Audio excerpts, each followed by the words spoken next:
Irrigation పై ప్రతి 15 రోజులకోసారి సమీక్ష నిర్వహిస్తామన్నారు మంత్రి ఉత్తమ్ కుమార్ రెడ్డి.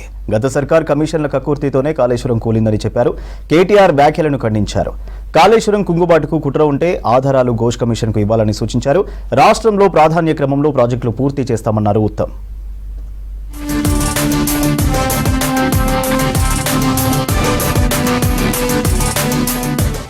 కాళేశ్వరం కుంగుబాటు కుట్రలపై కేటీఆర్ దగ్గర ఆధారాలుంటే జస్టిస్ ఘోష్ కమిషన్కి ఇవ్వొచ్చని సూచించారు మంత్రి ఉత్తమ్.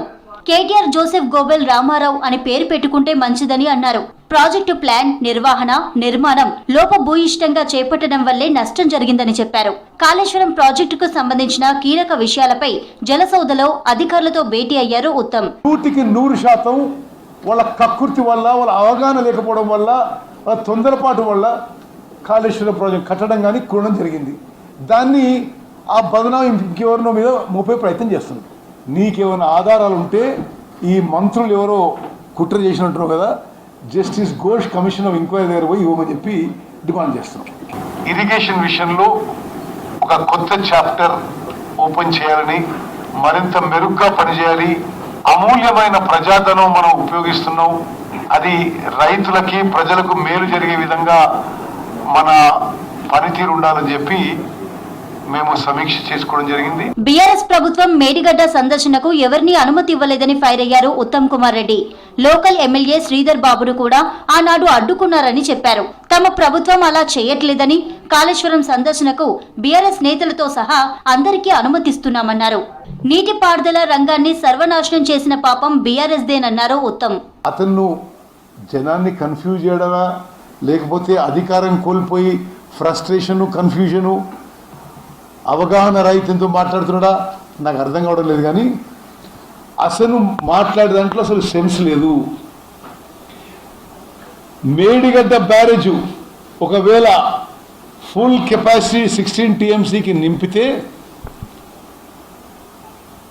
అది ముందే కుంగిపోయి ఉంది. ఏమైనా ప్రమాదం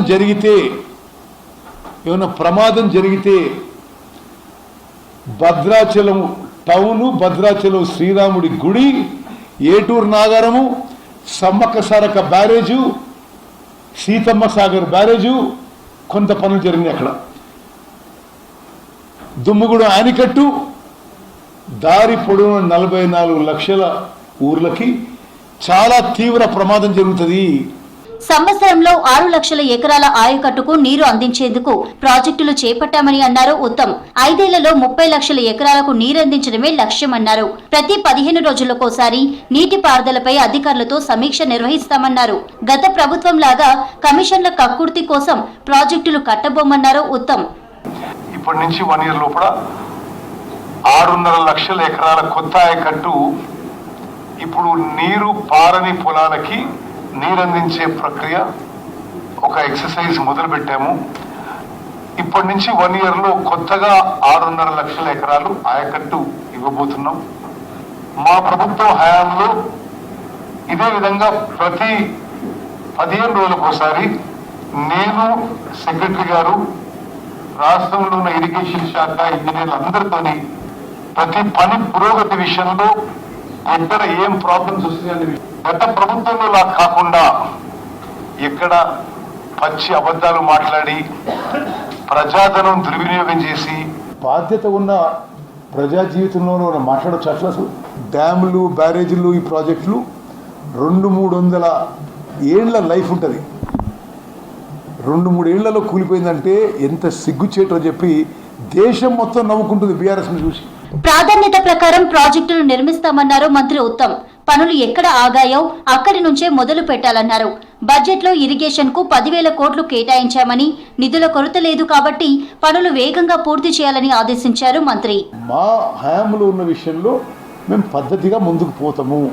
ఓకే, నా పూర్తి నమ్మకం, విశ్వాసం ఈసారి కృష్ణా బేసిన్లో, గోదావరి బేసిన్లో సంపూర్ణ ఆయకట్టుకి నీళ్లు వస్తాయని చెప్పి ఇప్పుడున్న ఇండికేషన్స్ ప్రకారం కానీ మెట్ డిపార్ట్మెంట్ యొక్క సూచనల మేరకు పూర్తి స్థాయిలో ఆయకట్టుకి నీళ్లు వస్తాయని చెప్పి మనం చేస్తాం.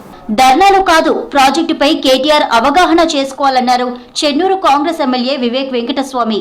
కాళేశ్వరంపై ఎన్డీఎస్ఏ రిపోర్టును కూడా కేటీఆర్ తప్పు అంటున్నారని విమర్శించారు. ప్రచారం కోసమే కేటీఆర్ కాళేశ్వరం టూర్ చేపట్టారన్నారు. కాళేశ్వరం బ్యాక్ వాటర్తో వేల ఎకరాలు నీట మునిగాయన్నారు.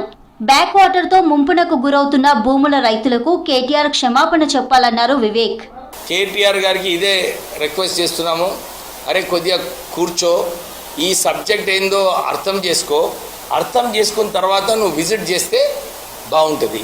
అరే మా తప్పు అయిపోయింది, మా వలన మీరందరూ కూడా ఇబ్బంది పడుతున్నారు, మీ పంటలు నష్టం కావడం జరిగింది, మేమున్నప్పుడు సత్తాలో మీకు నష్టపరిహారం ఇవ్వలేదు, ఇప్పుడు మేము ప్రభుత్వంకి రిక్వెస్ట్ చేస్తాము, మీకు నష్టపరిహారం ఇస్తామని చెప్పి ఈ విజిట్ చేసుకుంటే బాగుంటుండే. తప్పిదాలను కప్పిపుచ్చుకునేందుకే బీఆర్ఎస్ నేతలు ఆరోపణలు చేస్తున్నారని ఫైర్ అయ్యారు కాంగ్రెస్ నేతలు. కాళేశ్వరంపై జస్టిస్ ఘోష్ కమిషన్ విచారణ చేస్తుందని, బాధ్యులను ఎవరిని వదిలే ప్రసక్తే లేదన్నారు.